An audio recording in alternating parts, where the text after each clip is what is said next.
तो चलो भाई, अपना नेक्स्ट टॉपिक जो है वो ग्राफ का एनालिसिस करना है। मतलब अलग अलग केसेस अपन के जितने भी प्रकार के हम लोगों ने मोशन वगैरह पढ़ा है, ठीक है ना, यानी गति से संबंधित, जैसे यूनिफॉर्म वेलोसिटी हो गया, नॉन यूनिफॉर्म वेलोसिटी हो गया, यूनिफॉर्म स्पीड हो गया, नॉन यूनिफॉर्म स्पीड हो गया, एक्सेलरेटेड मोशन हो गया, वहाँ पे भी यूनिफॉर्म और नॉन यूनिफॉर्म पढ़े हुए हो, है ना। तो उन सभी केसेस में अपन लोग देख एनालिसिस करेंगे कि ग्राफ जो होता है वो कैसा उसका बनेगा। ठीक है ना, क्लियर। तो जैसे मान लो मैं फर्स्ट केस जो बना रहा हूँ ग्राफ, वो एक्स टी का ग्राफ बना रहा हूँ, क्या का x T graph. X T graph मतलब ये है कि ये एक्स क्या है, डिस्टेंस या डिस्प्लेसमेंट बोल दो, और टी क्या है, टाइम। ठीक है। तो समय के साथ हम डिस्टेंस या डिस्प्लेसमेंट या पोजीशन भी बोल सकते हो, स्थिति, दूरी या विस्थापन भी बोल सकते हो, या है ना। तो समय के साथ इसमें कैसा मतलब कौन सा केस दे रहा है उसके हिसाब से इसमें कैसा चेंजेस आएगा और ग्राफ कैसा बनेगा वो समझना है। ठीक है। तो सबसे पहले अपन क्या कर लेते हैं, यहाँ पे दो एक्सिस खींच लेते हैं। वो एक्सिस एक टाइम का होगा और एक पोजीशन, स्थिति। ये समय का है और ये पोजीशन, स्थिति का है। ठीक है, क्लियर। तब जरा ये बताओ, अगर मान लो ऑब्जेक्ट जो है वो रेस्ट में है, काहे में है, रेस्ट में है, तो समय और स्थिति के बीच में उसका ग्राफ जो आएगा वो कैसा आएगा। ये हॉरिजेंटल वाली लाइन जो है ये समय का ग्राफ, समय का अच्छा टाइम की एक्सिस है, और ये वर्टिकल वाला जो है ये काहे का है, पोजीशन का। हम ये क्वेश्चन पूछ रहे हैं कि अगर ऑब्जेक्ट यानी वस्तु जो है वो रुका हुआ है, रेस्ट में। समझ में आ रहा है क्या क्वेश्चन पूछ रहा हूँ, कि अगर ऑब्जेक्ट रेस्ट में हो तो समय और स्थिति के बीच में उसका ग्राफ कैसा बनेगा। कुछ एनालिसिस करो, कैसा ग्राफ आएगा इसका। ग्राफ मतलब समझते हो ना, ग्राफ बनाए हो ना, 10वीं को बनाए होगे, तो उसी को डायरेक्ट एनालिसिस करें। एक छोटा सा देख लो, पहले एक छोटा सा एनालिसिस कर लो, फिर ताकि इमेजिन, क्योंकि हमको ग्राफ मतलब सीधे लाइन ड्रॉ करना है यहाँ पे, तो उसका लाइन किस तरीके का बनेगा तो उसको भी कैसे इमेजिन कर पाओगे, कि ग्राफ बनाते कैसे हैं, अगर वो पता हो तो तब बनेगा। अब जैसे मान लो कि ये एक्स और टी के बीच का ग्राफ बनाना है, तो मान लो मैंने बोला कि 1 सेकंड, ये 1 सेकंड, ये 2 सेकंड, ये 3, ये 4, ये मान लो 2, 4, 6, 8, ये डिस्टेंस है, मान लो मीटर, मीटर या सेंटीमीटर मान लो। तो मान लो 1 सेकंड में 2 मीटर का डिस्टेंस कवर किया उसने, फिर अगले दूसरे सेकंड में उसने 4 मीटर का डिस्टेंस कवर किया, तीसरे सेकंड में उसने 6 मीटर का डिस्टेंस कवर किया, चौथे सेकंड में उसने कितने मीटर का डिस्टेंस कवर किया, 8 मीटर का। तो जब इसका ग्राफ देखा जाए तो इसका ग्राफ कैसा दिखेगा आपको, स्ट्रेट लाइन ऐसा दिखेगा। कुछ समझ में आया। तो ग्राफ कुछ भेजे में आ रहा है कि ग्राफ कैसे बनाते थे, समय लेते थे, समय के साथ इसमें जैसा परिवर्तन होता था तो फिर दोनों के पॉइंट को मिलाते थे, फिर उन पॉइंट को आपस में जोड़ के एक लाइन ड्रॉ कर देते हैं, तो उससे क्या हो जाता है, उसका ग्राफ तैयार हो जाता है। तो यहाँ पे ये बोल रहा हूँ कि अगर ऑब्जेक्ट रेस्ट में हो, ऑब्जेक्ट रुका हुआ है, ठीक है, तो समय और स्थिति के बीच में इसका ग्राफ जो आएगा वो कैसा आएगा। तो कैसा आएगा, इसके परपेंडिकुलर दो अच्छे हैं यहाँ पे, एक समय का है और एक स्थिति का है। ठीक है, पैरेलल। और कोई,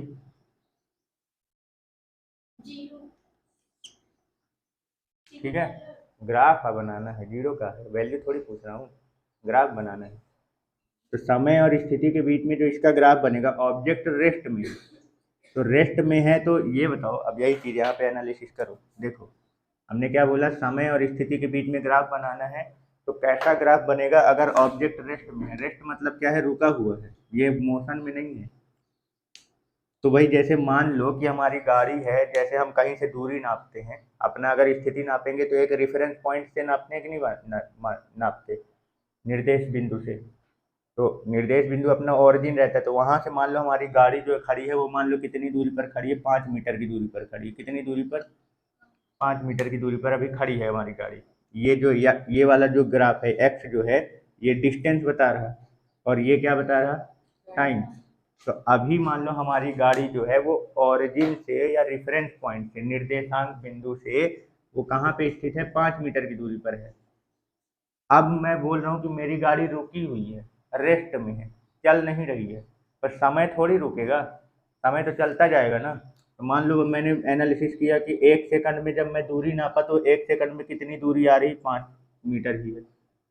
अगले 1 सेकंड में फिर मैं दूरी नाप रहा हूँ दूसरे सेकंड में, तो गाड़ी तो मेरी रुकी हुई है ना, दूरी थोड़ी चेंज होगी, 5 मीटर बता रहा है। अगले 1 सेकंड में आ जाओ तीसरे सेकंड में, तो तीसरे सेकंड में भी गाड़ी की दूरी कितनी है, 5 मीटर। ये मतलब समय के साथ हमारा जो पोजीशन है, स्थिति है, वो चेंज नहीं हो रहा क्योंकि हम रेस्ट में। समझ में आए? तो अब इन सारे पॉइंट को अगर आप क्या करोगे, मिलाओगे इन सभी पॉइंट को, तो तुम्हारा ग्राफ कैसा दिखेगा, टाइम के पैरेलल। समय वाला जो अक्ष है टाइम के पैरेलल। भाई ये वाला नहीं रुकेगा, समय नहीं रुकता है, तो समय तो चलता जाएगा, लेकिन दूरी, जब आप रुके हो तो दूरी में कोई परिवर्तन नहीं होगा, तो दूरी यही रहेगी आपकी हर बार। समझ में आए? तो अलग अलग समय में आपको सेम डिस्टेंस मिलेगा, इसका ग्राफ कैसा बन जाएगा, टाइम के समय अक्ष के पैरेलल। ठीक है ना? तो ये क्या है, यहाँ पे अगर ऑब्जेक्ट अपना रुका हुआ है तो पोजीशन और टाइम के बीच का अगर ग्राफ बनाएंगे तो कैसा बनेगा, टाइम के यानी समय का जो अक्ष है, समय अक्ष के पैरेलल बनेगा। क्लियर हो गया? पैरेलल यानी कि समांतर। कोई दिक्कत? समझ में आ गया? ठीक है, चलो। इसी के बीच में एक्स, ये जो हम बोल रहे हैं रेस्ट है, रेस्ट में है ऑब्जेक्ट, अभी क्या है, रेस्ट वाला कंडीशन ले रहे हैं। ठीक है ना? तो ऑब्जेक्ट जब रेस्ट में है तो पोजीशन और टाइम के बीच का जो ग्राफ बनता है वो समय अक्ष के कैसे बनता है, पैरेलल बनता है, टाइम एक्सिस के पैरेलल। ठीक है ना? क्यों? क्योंकि समय के साथ उसकी स्थिति में कोई चेंजेस नहीं आता, इसलिए समय तो बढ़ता रहेगा पर पोजीशन नहीं चेंज होगी, तो इसलिए पोजीशन समय के साथ यही इसी लाइन में आता रहेगा। समझ गए? अगर चेंज होता, बढ़ता या घटता, तो फिर ग्राफ ऊपर या नीचे आता। समझ में आ रहा है? ठीक है ना? चलो, रेस्ट में ही बोल रहा हूँ, ऑब्जेक्ट जो है वो रेस्ट में ही है। तो अगर ऑब्जेक्ट रेस्ट में हो यानी कि रुका हो, तो अगर वेलोसिटी और टाइम के बीच में अगर अपन ग्राफ बनाएं, v और t के बीच का, तो कैसा बनेगा, ऑब्जेक्ट अगर रेस्ट में है तो v और t के बीच में थोड़ा सा सोच लेना, दिमाग में जोर लगा लेना।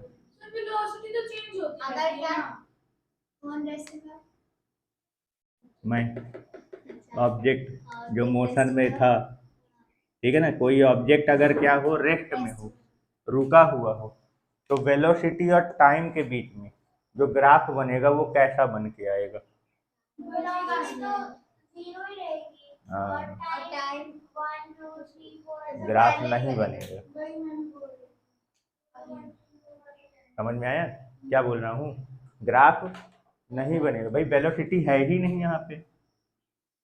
कुछ क्लियर हुआ क्या बोल रहा हूँ? v और t के बीच में अब ग्राफ बनाने के लिए बोल रहा हूँ, तो v और t के बीच में ग्राफ बनने के लिए v तो रहना चाहिए ना।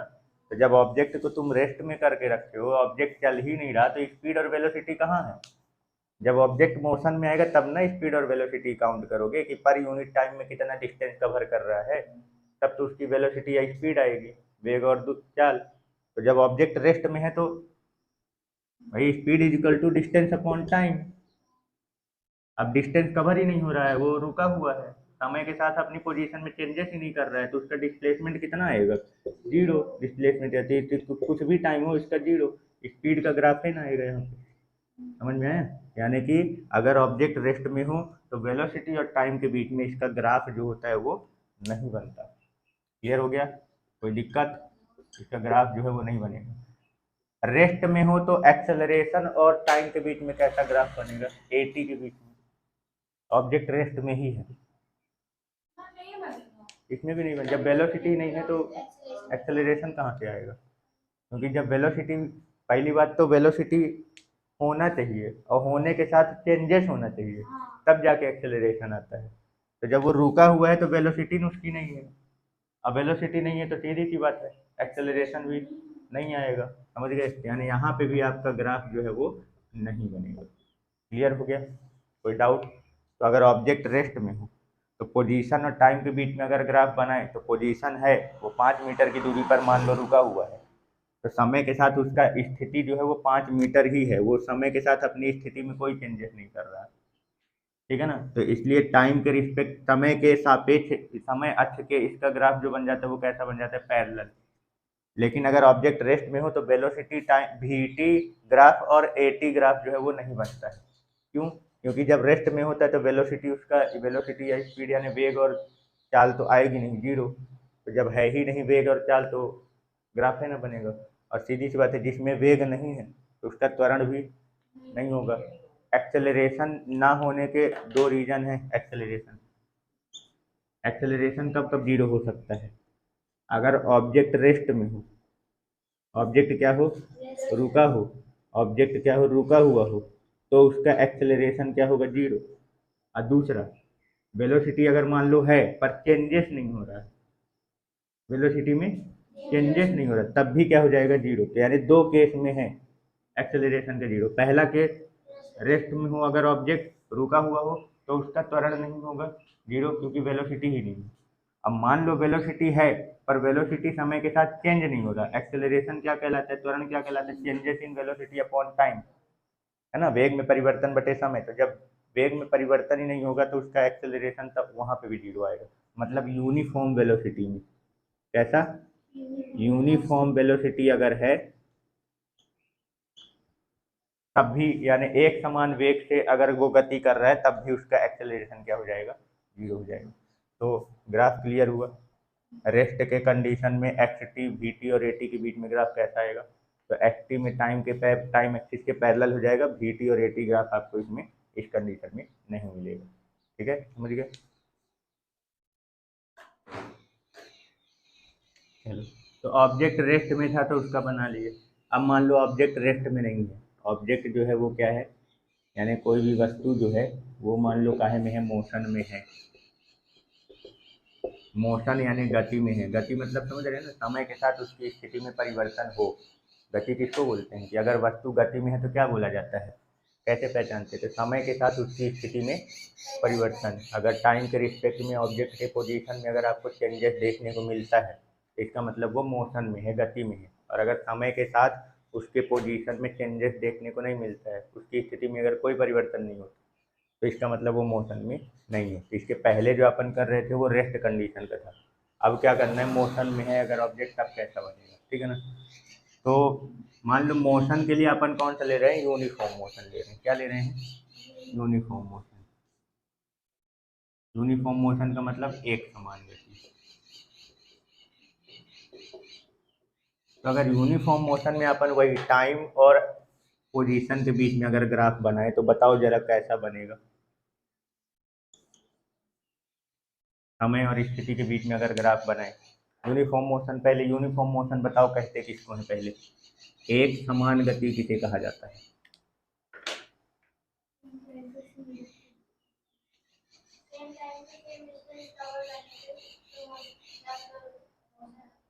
यूनिफॉर्म मोशन बोलते हैं। एक समान गति अगर हम स्थिति और समय के बीच में अगर बताएं तो समान समय में समान दूरी क्या कर रहा हो, ट्रेवल कर रहा हो, सेम टाइम में सेम डिस्टेंस कवर करे, सेम टाइम में सेम डिस्टेंस कवर करे। सेम डिस्टेंस बोल लो, दूरी बोल लो, चाहे डिस्प्लेसमेंट बोल लो, ठीक है ना, यानी कि विस्थापन बोल लो। तो जरा बताओ कि कैसा बनेगा ग्राफ, थोड़ा सा एनालिसिस करो। मतलब ये मीटर में, ये सेकंड में, तो ऐसे ही बताओ, कोई मतलब वैल्यू के साथ बताओ तो एनालिसिस आ जाएगा।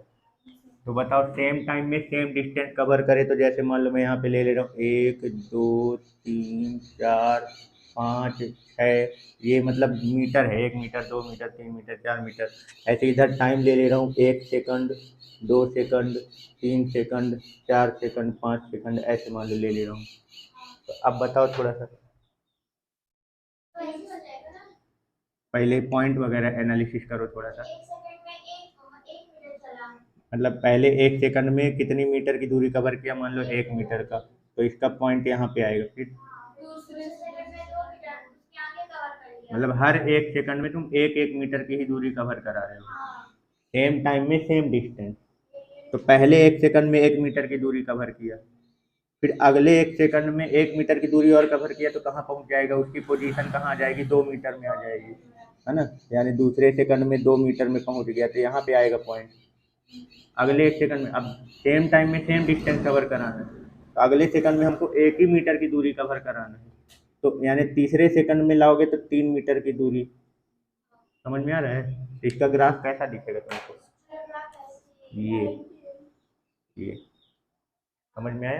ठीक है, मतलब अपन इसको सीधा सीधा जब बनाएंगे बिना नंबर वंबर शो किए, तो पोजीशन और टाइम के बीच में ग्राफ इसका जो बनेगा वो कैसा बनेगा? ऐसे। इसको क्या बोलते हैं? X T graph. ये क्या है? X T graph. क्लियर? ठीक है। तो यूनिफॉर्म मोशन में समय और स्थिति के बीच का जो ग्राफ बनेगा वो कैसा बनेगा? एक अपने को इसको ढाल बोलते हैं, ये स्लोप थीटा एंगल बनाते हुए क्या होगा? जब रेस्ट में था तो टाइम के रिस्पेक्ट में कैसा बन, समय अक्ष के क्या बन गया था? समांतर। अब जब मोशन में है, और कौन सा मोशन हमने लिया है? यूनिफॉर्म मोशन ले रखा है, तो यूनिफॉर्म मोशन में समय और स्थिति के बीच में जो इसका ग्राफ बनेगा वो कैसा बनेगा? एक स्ट्रेट लाइन। इसको क्या बोलते हैं? Straight line graph, straight line. ठीक है ना? और यहाँ पे दूरी या डिस्प्लेसमेंट जो है समय के साथ क्या हो रहा है? बढ़ रहा है। क्या हो रहा है? बढ़ रहा है। आप ओरिजिन से या जिस पॉइंट से आप दूरी नाप रहे हो उससे आप क्या हो रहे हो? दूर जा रहे हो। क्लियर हो रहा है क्या बोल रहा हूँ? जिस बिंदु से आप अपनी दूरी क्या कर रहे हो? नाप रहे हो, दूरी बता रहे हो, उस पॉइंट से आप समय के साथ क्या हो रहे हो? दूर जा रहे हो। आपका पोजीशन जो है, स्थिति जो है वो क्या हो रही है? बढ़ रही है समय के साथ। इसलिए आपका ये ग्राफ जो है वो किधर जा रहा है? ऊपर की ओर जा रहा है। समय के साथ पोजीशन क्या हो रही है? बढ़ रही है। समझ में आया? क्लियर हुआ? कोई डाउट? ठीक है ना? कन्फर्म? अच्छा, अगर मान लो मैं इसका ग्राफ बनाऊं ऐसे, ये एक्स और टी के बीच में ही बना रहा हूँ। अब ध्यान रखना, यूनिफॉर्म मोशन का इसी तरीके का लाइन तुमको दिखेगा, स्ट्रेट लाइन। ये थीटा एंगल से बनाते हुए इसका लाइन जो है वो आपको, जब लाइन एकदम स्ट्रेट आपको दिखे तो समझ जाना वो यूनिफॉर्म मोशन है, एक समान गति है। मतलब समय के साथ इसमें जो भी चेंजेस आ रहा है वो बराबर चेंजेस आ रहा है। अब इस लाइन को देखते ही हम दिमाग में तुरंत यही छपना चाहिए कि अगर अपने पास स्ट्रेट लाइन दिख रही है, सीधी रेखा दिख रही है, इसका मतलब समय के साथ जिसके भी बीच में ग्राफ बना रहे हो, तो एक वैल्यू में परिवर्तन करने पर दूसरे वाले में जो परिवर्तन होगा वो समय के साथ सेम चेंजेस आएगा। तो जब परिवर्तन सेम हो तो इसका ग्राफ इसी तरीके का दिखेगा तुमको, स्ट्रेट लाइन। तो यहाँ पे ये ग्राफ जो है वो समय आगे बढ़ाने के साथ ये क्या हो रहा है? ऊपर बढ़ रहा है ना ग्राफ। इसका मतलब समय के साथ इसका पोजीशन जो हो रहा है वो क्या हो रहा है? बढ़ रहा है। यानी जहां से आप अपनी दूरी नाप रहे हो वहां से आप क्या होते जा रहे हो? समय के साथ दूर होते जा रहे हो। कोई डाउट? ठीक है ना? अभी यही ग्राफ अगर मान लो मैं ऐसे बना दूं, ये इस तरीके का, अगर एक्स और टी के बीच में अपन ग्राफ ऐसे बना दिए, तो इसका पहले बताओ ये यूनिफॉर्म मोशन का है कि नहीं है? ये ग्राफ यूनिफॉर्म मोशन का है कि नहीं है? एक समान गति का है कि नहीं? स्ट्रेट लाइन ही तो ग्राफ बन रही है ना। स्ट्रेट लाइन जहां भी तुमको बोला ना, स्ट्रेट लाइन यानी सीधी रेखा अगर तुमको कहीं दिख जाए तो समझ जाना कि वो यूनिफॉर्म में है। क्लियर हो गया? ठीक है ना? एक समान है, मतलब समझ, बस ये है, यहाँ यहाँ वाले में और यहाँ वाले में अंतर ये है कि अभी समय के साथ, जैसे मान लो जब चालू नहीं किए थे तो ये मान लो कि इसकी दूरी कुछ मान लो कि कितना है? 10 मीटर की दूरी पर है। मान लो ये कहाँ है? 10 मीटर की। अब जैसे जैसे अपन समय क्या करते जा रहे हैं? बढ़ाते जा रहे हैं, इसकी दूरी क्या होती जा रही है? घटती जा रही है। मतलब आप जहाँ से अपनी दूरी नाप रहे हो वहां से आप क्या होते जा रहे हो? उसके पास आते जा रहे हो। समझ में? जैसे मान लो मैं यहाँ खड़ा हूँ, ठीक है ना? अब मैं अपनी दूरी जो है मान लो वो सामने जो पेड़ लगा हुआ है उससे नाप रहा हूँ। अब मैं जब पेड़ की तरफ जाऊंगा तो मेरी पोजीशन क्या होगी? कम होगी ना, दूरी कम होगी। तो समय के साथ दूरी कम हो रही है, लेकिन मैं सेम टाइम में सेम डिस्टेंस कवर कर रहा हूँ, इसलिए मेरा जो ग्राफ जाएगा वो स्ट्रेट लाइन। तो ध्यान रखना, जब आपका ग्राफ इस तरीके का दिखेगा, ऊपर की ओर बढ़ते हुए दिखेगा, समय बढ़ाने के साथ ग्राफ ऊपर, मतलब ये बढ़ रहा है। और अगर समय के साथ ये ग्राफ नीचे आ रहा है तो इसका मतलब ये है कि इसकी वैल्यू क्या हो रही है? घट रही है। ये वैल्यू घटने की बता रहा है, और लेकिन है यूनिफॉर्म। ठीक है ना? ये कैसा है? स्ट्रेट लाइन बन रहा है, मतलब कैसा है? यूनिफॉर्म मोशन ही है। यहाँ पे भी मोशन कैसा है? यूनिफॉर्म है, एक समान गति है यहाँ पे भी, मतलब सेम टाइम में सेम डिस्टेंस कवर कर रहा है। बट ये है कि इसका जो स्थिति है, पोजीशन है, वो क्या हो रही है? घट रही है यहाँ पे। कोई कंफ्यूजन? क्लियर हो गया? ठीक है।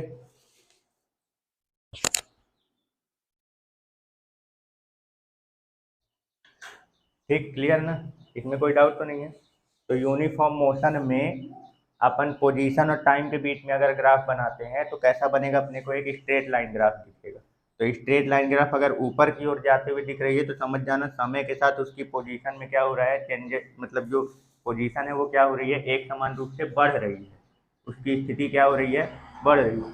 और अगर समय और स्थिति के बीच का ग्राफ जो है वो स्ट्रेट लाइन कैसा बन रहा है, नीचे की ओर बन रहा है, स्लोप जो है वो नीचे की ओर आ रहा है, ठीक है ना। तो इसका मतलब ये है कि ये समय के साथ इसका जो स्थिति है, पोजीशन है, वो क्या हो रहा है, घट रहा है। क्लियर, कोई डाउट? ठीक है, चलो अगला पॉइंट यहीं पे, ये जो हमको ये एंगल दिख रहा है ना, ये इसका एंगल से इसको स्लोप निकाला जाता है, इसका स्लोप, ढाल। यहाँ पे एक नया पॉइंट है, इसको ध्यान रखना थोड़ा सा। तो जैसे ही अपना ग्राफ जब स्ट्रेट लाइन बनता है यूनिफॉर्म मोशन का, जब स्ट्रेट लाइन जो ग्राफ बनता है, तो ये जो थीटा आपको एंगल दिख रहा है, तो यहाँ पे थोड़ा सा देखना। अगर मान लो यहाँ का थीटा किसके सापेक्ष देखना है, समय के सापेक्ष देखना है, समय के साथ।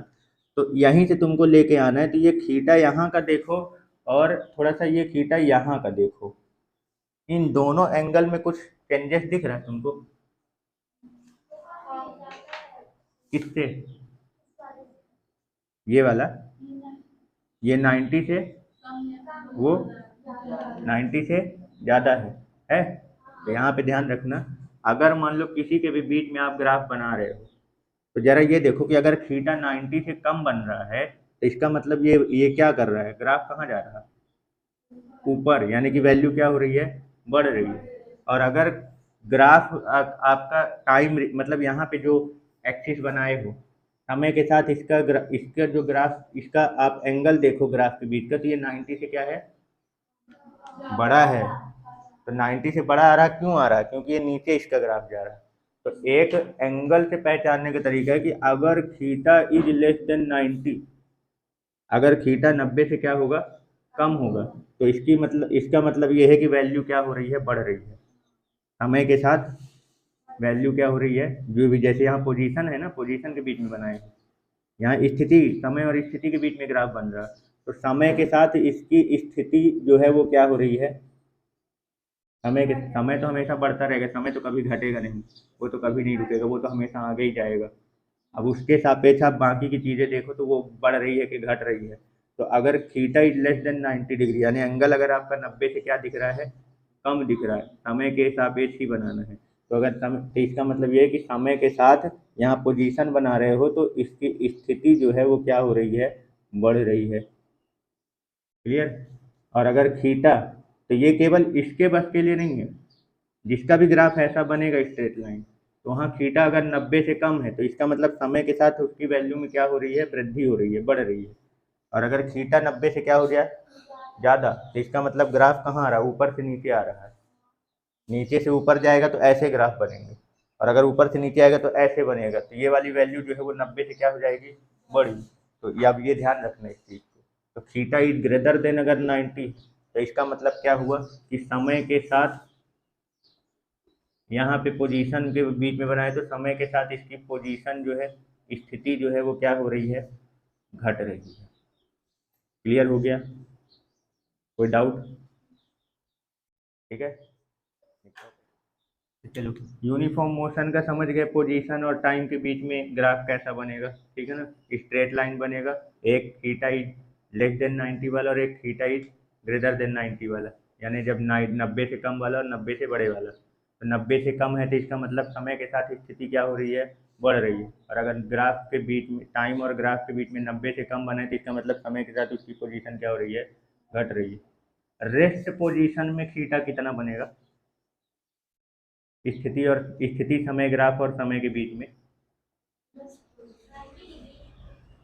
रेस्ट पोजीशन में बोला हूँ, रेस्ट, अभी जो सबसे पहला ग्राफ बनाए थे, रेस्ट पोजीशन में टाइम के पैरेलल ना बन गया था, तो जब समय के पैरेलल बन जाएगा तो यहाँ थीटा कितना आएगा, 0 डिग्री।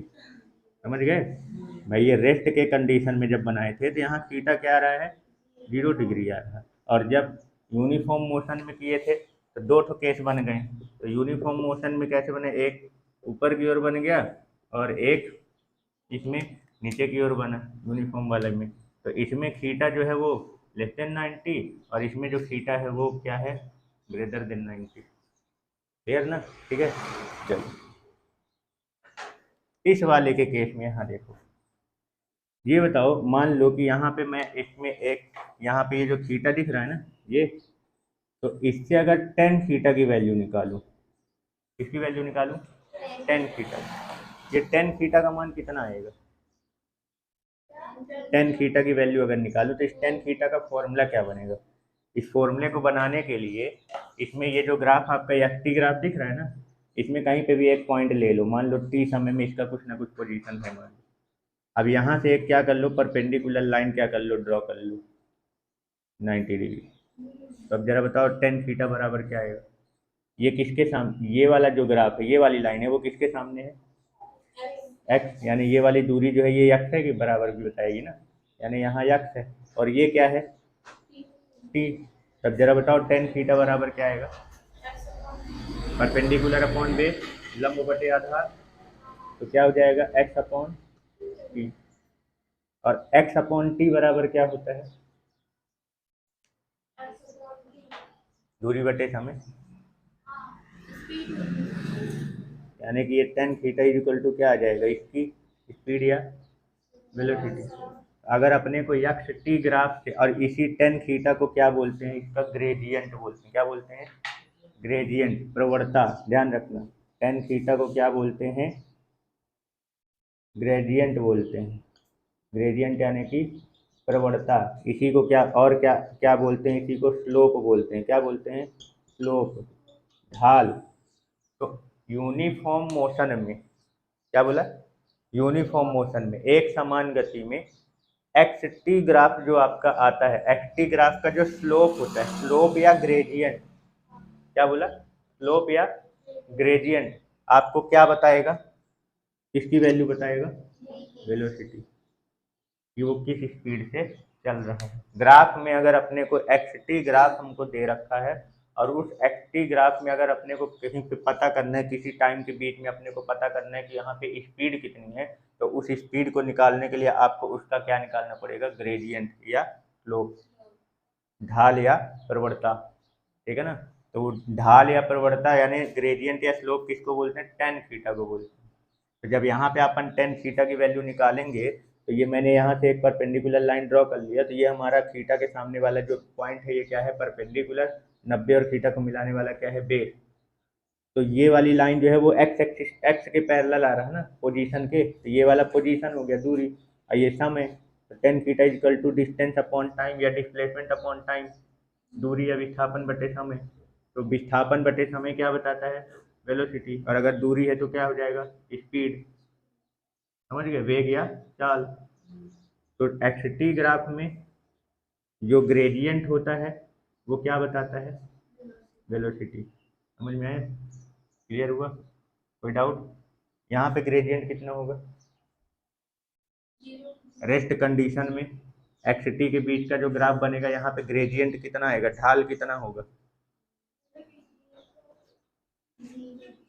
जीरो ही ना आएगा, क्या आएगा भाई, कोण बन कहाँ रहा है, इसमें 0 डिग्री है ना, तो इसका टेन जीरो की वैल्यू कितनी होती है, जीरो। तो यहाँ पे इसका ढाल या स्लोप जो होगा वो कितना होगा, यहाँ पे स्लोप है ही नहीं, स्लोप जो है वो, स्लोप यानी ढाल, ये उसी को ग्रेडियंट बोलते हैं। तो जब ये टाइम के पैरेलल बन गया तो इसमें ढाल कहाँ है, ढाल यहाँ है, ये ढाल है, इसको बोलते हैं ढाल, जानते हो ना, अरे जौन फिसलन पट्टी से जौन फिसलते हो छोटे में बचपन में, जौन फिसलन पट्टी में जाके फिसले होगे, वो ढाल है। ठीक है, क्लियर, इसी को क्या बोलते हैं, स्लोप। कोई डाउट। तो स्लोप ग्राफ में ध्यान रखना, ग्राफ में जब भी स्लोप या ग्रेडियंट बोल दे, ज़्यादातर वर्ड ये यूज करता है, ठीक है ना, पर इसको भी ध्यान रखे रहना, ये प्रोफेशनल वाला है, ये अपना देहाती वाला है। ठीक है, क्लियर। तो स्लोप या ग्रेडियंट निकालने को बोल दे तो मतलब किसकी वैल्यू निकालना है अपने को, टेन थीटा। तो ऐसे भी ध्यान रखना, टेन थीटा को ही क्या बोलते हैं, ग्रेडियंट भी बोलते हैं। तो अगर एक्स और टी ग्राफ का ग्रेडियंट निकालते हैं तो ग्रेडियंट यानी टेन थीटा की वैल्यू निकालते हैं तो क्या आता है, एक्स अपॉन टी, और एक्स अपॉन टी क्या है, भी। यानी कि यहाँ पे एक्स टी ग्राफ का जो ग्रेडियंट होता है वो क्या बताता है, उस ऑब्जेक्ट की वेलोसिटी या स्पीड, वेग या चाल। समझ गए? क्लियर? ये क्या है? वेग या आप बोल लो चाल। कोई दिक्कत? बना। चलिए, ये तो ग्रेडियंट कैसे निकालने हैं ये तो क्लियर हो गया, ठीक है ना। यहाँ पे जो थीटा आपको दिख रहा है ये 90 से कम है ना। तो जब थीटा हमारा 90 से क्या होता है, कम होता है, तो हमारा जो ग्रेडियंट होता है ना, ग्रेडियंट को एम से भी रिप्रेजेंट करते हैं। ग्रेडियंट को किससे रिप्रेजेंट करते हैं? एम। मतलब यहाँ पे जो ग्रेडियंट होता है वो कैसे निकालते हैं? टेन थीटा से निकालते हैं। कैसे निकालते हैं? टेन। तो अगर थीटा 90 से छोटा हुआ तो टेन थीटा जो होता है 90 से जब कम होता है तो वो वैल्यू कहाँ में आती है? प्लस में आती है। यहाँ आपका ग्रेडियंट जो मिलेगा वो ग्रेटर देन जीरो यानी पॉजिटिव मिलेगा। यहाँ थीटा जीरो था तो टेन थीटा की वैल्यू जीरो आ रही थी, यानी अगर theta is equal to zero है तो आपका ग्रेडियंट भी क्या आएगा? जीरो। और अगर थीटा 90 से कम है तो ग्रेडियंट आपका क्या आएगा? पॉजिटिव, यानी जीरो से बड़ा। टेन थीटा की वैल्यू प्लस में आएगी आप। और अगर मान लो थीटा जो है वो क्या हुआ तुम्हारा? 90 से क्या हुआ? कम हुआ। तो तुम्हारा जो ग्रेडियंट है वो क्या आ जाएगा? एक से छोटी वैल्यू, सॉरी जीरो से छोटी वैल्यू आएगी, मतलब निगेटिव में आएगी। क्या? थीटा जो है वो क्या हो? 90 से जब क्या हो? बड़ा हो। तो ग्रेडियंट आपका जीरो से कम कहने का मतलब ये है कि ग्रेडियंट यानी प्रवणता या ढाल जो है वो कैसा आएगा? निगेटिव आएगा। और यहाँ पे कैसा आएगा? पॉजिटिव। तो अगर ये भी सिंबल हम ग्राफ में अगर हमको ये बोल दे कि एक्स टी के बीच का जो ग्राफ बन रहा है उसका ग्रेडियंट जो है वो पॉजिटिव, ग्रेडियंट जो है वो क्या है?